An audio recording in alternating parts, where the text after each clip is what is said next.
오늘 시편 4편 말씀입니다. 내 의의 하나님이여, 내가 부를 때 응답하소서. 곤란 중에 나를 너그럽게 하셨사오니 내게 은혜를 베푸사 나의 기도를 들으소서. 인생들아, 어느 때까지 나의 영광을 바꾸어 욕되게 하며 헛된 일을 좋아하고 거짓을 구하려는가? 여호와께서 자기를 위하여 경건한 자를 택하신 줄 너희가 알지어다. 내가 그를 부를 때 여호와께서 들으시리로다. 너희는 떨며 범죄하지 말지어다. 자리에 누워 심중에 말하고 잠잠할지어다. 의의 제사를 드리고 여호와를 의지할지어다. 여러 사람의 말이 우리에게 선을 보일 자 누구뇨 하오니 여호와여, 주의 얼굴을 들어 우리에게 비추소서. 주께서 내 마음에 두신 기쁨은 그들의 곡식과 새 포도주가 풍성할 때보다 더하니이다. 내가 평안히 눕고 자기도 하리니 나를 안전히 살게 하시는 이는 오직 여호와시니이다. 아멘. 메시지 성경입니다. 내가 부를 때 응답하소서. 하나님, 내 편이 되어 주소서. 내가 궁지에 몰렸을 때 주님은 나를 구해 주셨습니다. 지금 다시 공경에 처했으니 은혜를 베푸시고 내 기도를 들어주소서. 너희 어중이 떠중이들아, 너희의 비웃는 소리 내 얼마나 더 참아주랴. 대체 언제까지 거짓에 빠져 살려느냐? 언제까지 망상에 취해 살려느냐? 자, 보아라. 하나님께서 누구를 택하셨는지를. 내가 부르는 즉시 그분은 내 음성을 들으신다. 불평하려거든 해라. 다만 빈정대지는 마라. 입을 다물고 네 마음의 소리에 귀 기울이라. 하나님의 법정에 호소하고 그분의 편결을 기다리라. 왜 다들 더 많이 갖지 못해 안달일까? 맨날 더 많이. 그러나 내게는 하나님이 있어 차고 넘칩니다. 평범한 하루 내가 누리는 이 기쁨이 날마다 흥청거리는 저들이 얻는 것보다 더 큽니다. 내가 하루 일을 끝내고 단잠에 드는 것은 하나님께서 내 삶을 회복시켜 주시기 때문입니다. 시편 4편에서는 크게 세 가지로, 첫 번째로 이 세상을 지배하고 있는 거짓, 세상적이며 정욕적이며 마귀적인 것, 그것이 얼마나 힘이 있는가 하는 것을 묵상하게 됩니다. 우리는 육신을 갖고 있어서 또 우리 욕심이 있어서 그것이 커 보입니다. 하지만 아파 보면은, 그리고 우리 인근의 교회도 또 저도 개인적으로 아시는 분이기도 하고 해서 연달아서 이렇게 장례가 나고 그러면은 정신이 없습니다. 끝에 가까이 가보면은요, 아무 소용이 없습니다. 그렇게 죽자 살자 하던 배우자도, 애지중지하던 자녀도 다 소용이 없습니다. 그래서 그 부분들 연습하라고 하나님께서 육신을 어떻게 지어주셨느냐. 옛날에 왜 할머니가 왜 그렇게 입맛이 없다 그러셨는지. 감사하게도 아직도 그냥 보는 것마다 다 먹고 싶어서 난리긴 하지만은, 결국은 우리 유진 피터슨 목사님이 6절, 7절을 현대적으로 번역할 때 더 많이 이렇게 하게 하는, 사실 올림픽도 그 이상이죠. 더 높이, 더 멀리 이렇게 하면서 사람들을 부추기는데 이게 그렇게 할 수가 없어요. 인생이 그렇지가 않습니다. 그러면 하나님께서 정하신 거에 따라서 우리 조상들은 그거를 유교적으로는 안분자족이다, 이렇게 내 분수를 안다 이렇게 생각을 하면서 우리에게 지혜를 남겨줬는데, 결국 하나님께서 허락하시는 것이 무엇인가 하는 부분들. 그거를 앞뒤로 넘어서는 것은 다 거짓입니다. 요것밖에 안 되는데 더 해봐라 하는 것이고, 이렇게나 주셨는데 못한다 하는 것 다 거짓입니다. 그러면 정확하게 아는 것이 지혜죠. 그래서 두 번째로 묵상할 내용들은 내 판단이 아니고 하나님 판단이 뭐냐, 하나님께서 어떻게 보실 것인가 하는 거죠. 나는 키가 몇 센치에다, 몸무게가 몇 킬로에다, 무슨 대학교를 나왔고 이렇게 살아가지고 했는데 왜 이것도 안 되느냐 이렇게 생각할 게 아니고, 저거는 될 거다 이렇게 생각하는 게 아니고, 나를 지으신 하나님, 나를 구속하신 하나님께서 나한테 원하시는 것이 무엇이냐, 하나님의 판단이 중요한 것이죠. 예수님의 생애를 잘 보십시오. 더 하셨습니까? 나는 못해 하셨습니까? 아니에요. 모든 것을 하셨습니다. 아버지의 뜻 안에서. 그게 성도의 삶이 되어야 하는 것이죠. 끝으로 세 번째는 바로 그것이 의미입니다. 나는 거룩하지가 않지만 나는 거룩해. 왜? 예수를 믿으니까. 그러면 나는 안전합니다. 어디에서요? 하나님이 정하신 가운데서. 나는 몇 년생입니다. 부모께서 애써서 나왔어요. 나는 언제까지 갈지 모릅니다. 하지만 하나님은 아십니다. 그렇다면 나의 이 정한 기간 내에서 하나님을 의지하고 하나님을 따라 사는 의로운 삶을 살아간다 그러면 이게 안전해집니다. 그것을 예수님은 경제적인 개념으로 일용할 양식이라고 하셨습니다. 내가 하나님을 잘 섬기고 이웃을 사랑하면은 그 일용할 양식이 볼륨이 커집니다. 조지 밀러 목사님 얘기는 하도 그래서 생략하겠습니다. 결국은 하나님 안에 있는 사람의 누리는 복은 하나님의 그 풍성하심을 나도 누리는 것이죠. 그래서 내가 뭘 정하고 더 많이 이렇게 할 것이 아니고 하나님으로 인해서, 예수님으로 인해서 기쁜 것, 그것이 성도의 복입니다. 세 끼 먹을 거 두 끼 먹어도 기쁘다. 예수 때문에. 그게 복이라는 거죠. 세상 사람들은 이해를 안 해요. 그러면은 나중에 네 끼 먹게 하실까요? 글쎄, 케이스 바이 케이스겠죠. 네 끼 먹으려면 어떻게 해야 됩니까? 하루에 네 사람을 만나야죠. 그죠? 얻어먹기만 합니까? 나도 사줘야 돼요. 그러니 내 일용할 양식의 분복이 커지는 것이죠. 그래서 그걸 영적으로 단적으로 간단하게 얘기해서 교회에서는 수천 년 동안 어떻게 가르쳤느냐, 자녀들 목사 장로로 키워라. 왜? 목사 장로로 키우려면 사람들을 케어해야 되기 때문에 더 많이 만나야 되고 하나님이 더 많은 것을 주셨어요. 물론 교회 시스템을 잘못해서 요즘 국세청에서 한인교회들 세금 안 내고 목사들이 돈 많이 가져간다고 그렇게 노리고 있다 하는 정보도 있습니다만, 영적인 원리를 왜곡해서 그런 것이고, 영적인 원리는 그것이에요. 내가 나의 명예를 높이고 잘 대접받으려고 하는 게 아니고 더 많은 사람들을 하나님께서 나를 사랑해 주신 것처럼 사랑해 주셨기 때문에, 이것이 일용할 양식, 나의 분복이 커지는 길이다 하는 것이죠.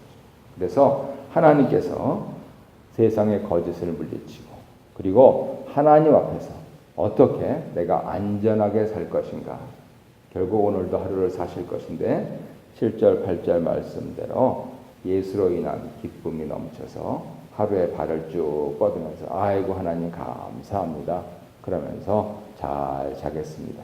못 일어나면 천국이요, 일어나면 더 최선을 다하는 어제보다 나은 삶을 사겠습니다 하는 것이 성도의 삶이다 하는 것이죠.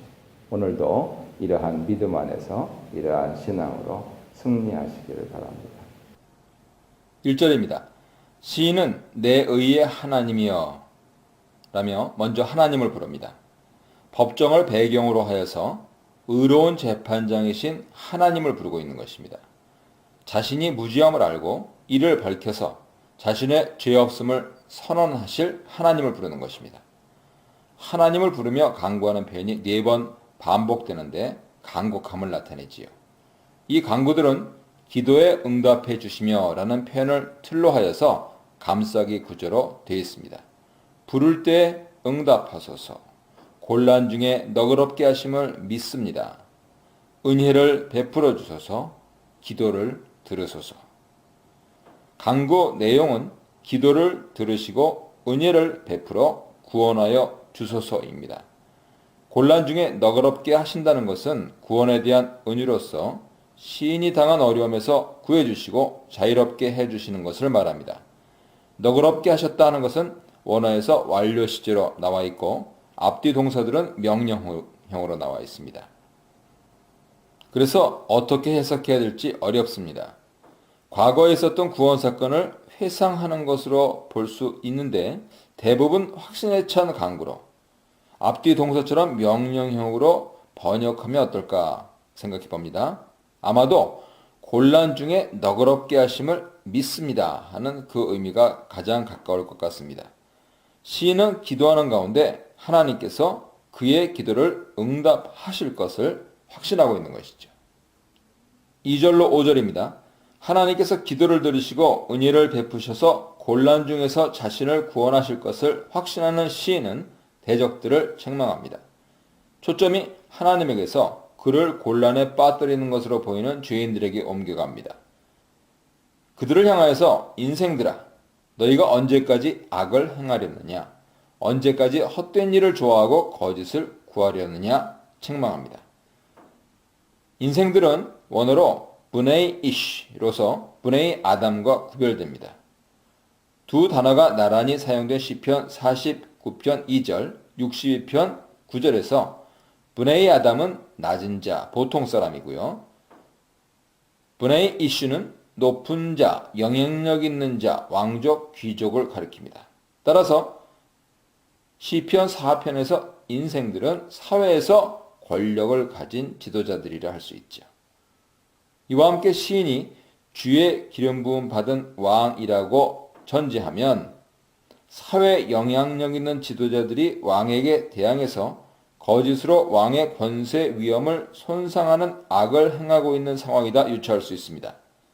대적들의 사회적인 위치나 신분만이 아니라 책망의 내용을 통해서 대적들의 태도와 의도를 알 수 있죠. 그들은 헛된 일을 좋아하며 거짓을 추구합니다.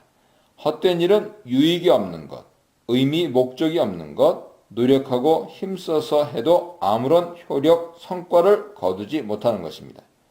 대적들은 유익이 없고 의미, 목적이 없는 것을 좋아하며 거짓과 속임수를 따르는 자들입니다. 대적들은 사실이 아닌 근거 없는 거짓말로 중상모략하여서 시인의 권세와 위엄을 손상하고 있습니다. 이러한 위기 속에서 시인은 기도하며 확신을 갖고 있는 것이죠. 3절은 하나님이 구원하실 것을 확신할 수 있었던 근거, 따라서 대적을 향해서 책망할 수 있었던 이유를 제시합니다. 하나님 앞에 구원을 간구하는 가운데 거짓을 추구하는 자들과 달리 자신이 하나님께 속했음을 다시 상기하고 확신하게 되었습니다. 하나님께 속한 자다 하는 믿음이 구원을 확신하고 대적을 책망하고 권고하는 근거가 되고 있죠. 대적들에게 시인은 자신이 선택하신 경건한 자임을 알라고 하면서 하나님께서 그의 기도를 들으실 것을 선언합니다. 대적들에게 시인은 하나님을 두려워하여 범죄하지 말라고 권고합니다. 떨며 범죄하지 말라 해서 떨다, 라가즈인데요. 기본적으로 하나님 징계에 대한 두려움으로 떠는 것을 말합니다. 따라서 하나님을 두려워하고 범죄하지 말라는 권면이지요. 그러나 히브리어 라가즈는 분노하다 하는 뜻도 포함되고 있어서 분노해도 범죄하지 말라 이렇게 해석할 수도 있습니다. 밤에 조용히 반성과 묵상의 시간을 가져서 시인이 권고한 것에 비추어서 내적으로 깊이 숙고해보라 하는 권면으로도 해석할 수 있습니다. 시인은 이제 더 적극적인 권면으로 나아갑니다. 의의 제사를 드리고 여호와를 의지하라고 권면합니다. 의의 제사는 제사법에 따라 바르게 드려질 뿐만 아니고 올바른 마음, 태도, 삶으로 드리는 제사입니다. 시편 50편 51편을 보세요. 올바른 마음과 삶에서 나오는 의의 제사는 오직 여호와를 의지하는 것으로부터 나옵니다. 사실이 아닌 헛된 것을 추구하고 전혀 근거 없는 거짓으로 중상모략을 꾀하는 자들에게 그들의 삶에서 180도 전환하라고 말합니다. 거짓을 싫어하시는 여호와께 나와 그를 신뢰하며 그가 받으실 수 있는 의의 제사를 드리라고 합니다. 이것이 은총을 얻는 길이고 기쁨을 누리는 길이지요.